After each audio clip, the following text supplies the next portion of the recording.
Rolling. Hi everybody, this is Dad. And I'm Nate. We're sitting here tonight and we're going to kind of talk about the plans leading up to the trip. I think if I remember right, when we were in Gettysburg or on our way back from Gettysburg, we started talking about this trip, right? Yeah. Like 2 years ago, almost 3. It was about 3 at this About point. 3 years ago. Yeah, we were in Gettysburg taking a tour, and we were talking to a friend of ours, Chris Black, and he had mentioned that he wanted to go, and I had mentioned I wanted to go, and Nathan went, wow, I'd like to go. We started planning it and talking about it. We decided that probably the best time to do it is after he graduated from college, so that we've got time to plan, and he doesn't have a lot of stuff going on during the summer, you know, having to work and stuff. So that was kind of the impetus to the trip. We kind of talked about things to do, routes up. I had gotten it down, I figured somewhere 3 to 4 weeks on the trip. He was good with it. Then he's like, hey, can we go to, where'd you want to go to? Glacier? No, what else did you add? It was not in the original plan. I have no clue. Dalton Highway? Oh yeah, the whole way up? Yeah. Yeah. My plan was to kind of get up into Fairbanks, over to Anchorage, do some tours or sightseeing around the Anchorage area, Fairbanks area, and then kind of head back south again. Get us home in 3 weeks, roughly, a little bit more. And so we were talking about it. He's like, man, I'd really like to go up the Dalton Highway to Prudhoe Bay, and I don't know where he got the idea to go to Prudhoe Bay. Yeah, I saw somebody do it in a Jeep, and I thought, huh. And then I watched a bunch of people do it on adventure bikes, just like these. I figure if a guy on a Harley can do it, we can do it on one of these things. So it added another 4 days to the 22 to 25 day trip that I had originally sketched out. But I was all for it. I mean, the Dalton Highway sounds kind of cool. It's pretty much a rugged gravel, compacted gravel road for 600 miles. Is that right? About 600 miles up there and 600 miles back. Yep. And there's a lot more wildlife up that route than there would be. We're going to see off the major highways. Yeah. Because it's so remote. It's really the whole road, and it's for the oil industry up in Prudhoe Bay. It's basically semi-trucks. Ice road truckers is the best explanation. Yeah, that's kind of, yeah. That's kind of what we decided to do. It comes with some risks, one of which being it's just a gravel road, and you never know on that road what it's going to be like. It can change from day to day. Parts of it wash out. They're always working on it, grading it, recompacting it, adding calcium chloride. Yeah, it's calcium chloride. If it rains, it's like a soupy, muddy, crappy mess. If it's dry, it's dusty. We're hoping we kind of catch the in-between time. It's damp in the morning, so you know it's not super dusty and we're not choking on dust the whole way up and back. But a lot of wildlife. There's caribou, there's deer, there's moose, there's elk. You see from the roadways, bears. Ptarmigan. Gotta keep the ptarmigan in there.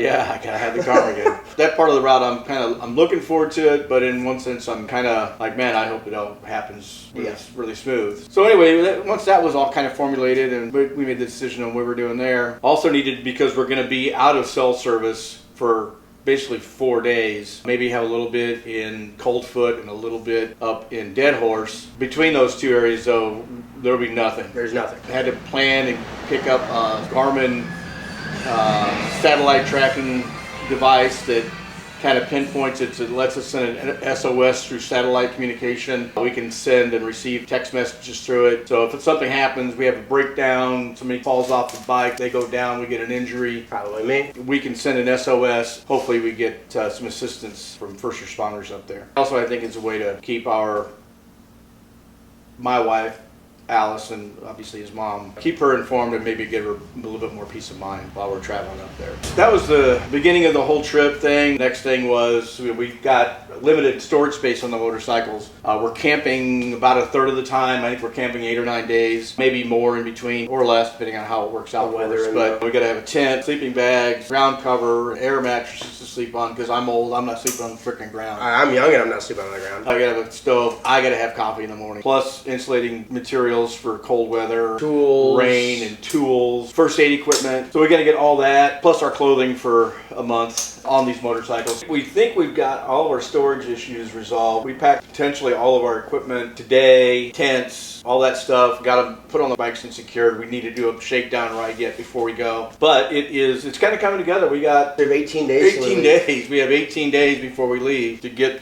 a shakedown ride in, make sure all of our equipment's going to ride the way we want it to. It's not unbalanced. We spent the last basically 10 days doing maintenance on the bikes, getting tires put on that'll make the almost 10,000 miles around. So we don't have to get tires up in Alaska or anywhere in between. The only thing we really need to do for maintenance when we get up there is an oil change. We went through Nathan's bike, he's got the oldest one, and it's in good shape. So all the fluids got changed in the last couple of days, tires got put on it, Nathan got it all cleaned up. So that's all done, but I mean, honestly, we could probably leave in a couple of days if we wanted to. Yeah, I think that I definitely am going to need to get some riding time in with all the gear and stuff on my bike. Probably going to be 60 to 70 more pounds on it than usual. That's pretty important, but other than that, I feel like I'm pretty much prepped. It's not too hard to sit down on a motorcycle for 10 hours if you like it. He's got a new seat coming. Rich Phillips Leather in St. Charles, Missouri is building him a seat. Because we have some long riding days. I think we got at least one 12-hour day and a couple of 8-hour days on the way up and on the way back. We got a 12-hour day because I messed up the schedule. We had to leave Anchorage on one day and be in Kalispell, Montana to get on the Going to the Sun Road because we have our passes to get on the Going to the Sun Road on the 25th. Anyway, I had to spend some time figuring out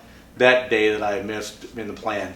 That's all done. So we're going to have posted on the Facebook website. I'll have a link to our Garmin tracker. So if anybody wants to keep in touch of where we're at along the route, when we're going to try and do some blogging and some videoing and photographs, post those on the Facebook page as we go along and as the internet gives us a chance to. Most of the places we're staying at, the hotels we're staying at, honestly, in the campsites, all say they have internet service. So I don't know how fast it is, but they all apparently have it, except for when we in between Fairbanks and Dead Horse. Yeah.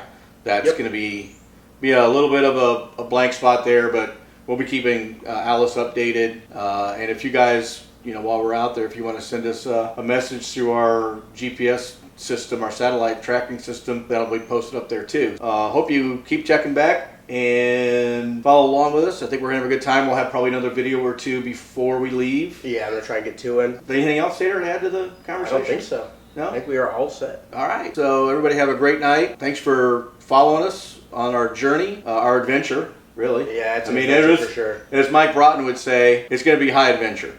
I've been looking forward to it for 3 years. And I'm literally looking forward to it for 2 years. I can't wait. Yeah. I think Tater's now, he's done with school, so now he's getting pretty excited to go. Yeah. At least he seems to be. So last 4 months have gotten real. Had to figure everything out. Yeah. Real quick. I don't really have anything else, Tater. Nothing. All right. We're signing off. Everybody have a great night again, and we'll touch base soon.